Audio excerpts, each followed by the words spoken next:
गोविंद पानसरे यांना लिखित शिवाजी कोण होता या पुस्तकावरून महाराष्ट्रात गेले 3-4 दिवस वादंग सुरू आहे। बुलढाण्याचे आमदार संजय गायकवाड यांनी या पुस्तकाचे प्रकाशक प्रशांत आंबी यांना जीवे मारण्याची धमकी आणि एकदम खालच्या स्तरावर जाऊन शिवीगाळ करून त्यांच्या आईबद्दल, पत्नीबद्दल, बहिणीबद्दल अपशब्द वापरले। या गोष्टीचा प्रथमतः मी निषेध करत आहोत। हा निषेध करत असताना त्यांच्यावर योग्य ती कायदेशीर कारवाई व्हावी यासाठी माननीय मुख्यमंत्री महोदय, गृहराज्यमंत्री तसेच पोलीस संचालक यांना मी मेल देखील केलेला आहे। या मेलमध्ये मी इतकीच मागणी केलेली आहे की अशा वाचाळवीर आमदारांवर योग्य ती कायदेशीर कडक कारवाई करावी। तसेच प्रशांत आंबी याला पोलीस संरक्षण देण्यात यावे आणि पोलीस संरक्षण देत असताना तात्पुरतं न देता जोपर्यंत या प्रकरणाचा तपास होत नाही, संजय गायकवाडवरून कारवाई होत नाही, तोपर्यंत त्याला पोलीस बंदोबस्त असावे।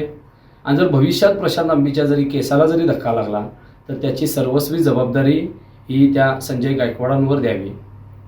हे सगळं पुस्तकांवरून होत असताना पुस्तकाचं शीर्षक वाचून त्यांनी रात्रीच्या वेळी जो काही रात्री 9 नंतर 8 नंतर त्यांचा जो काही कारभार चालतो ते कुठल्या धुंदीत होते, कोणत्या नशेत होते हे त्यांना माहिती आणि त्यातून त्यांनी हा प्रकार केला आहे।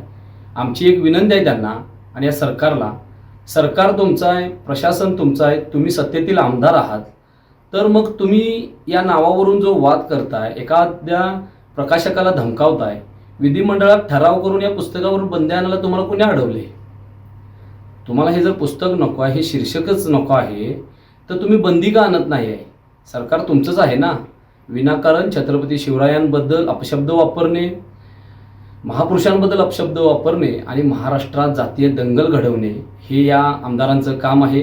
आणि भविष्यात महाराष्ट्रात मोठी काहीतरी घडवण्याचं जे काही षडयंत्र आहे हे या सत्ताधाऱ्यांनी रचलेलं आहे आणि असं काही घडू नये यासाठी पोलीस महासंचालकांनी यात लक्ष घालावं आणि या आमदारांवर योग्य ती लवकरात लवकर कडक कारवाई करावी।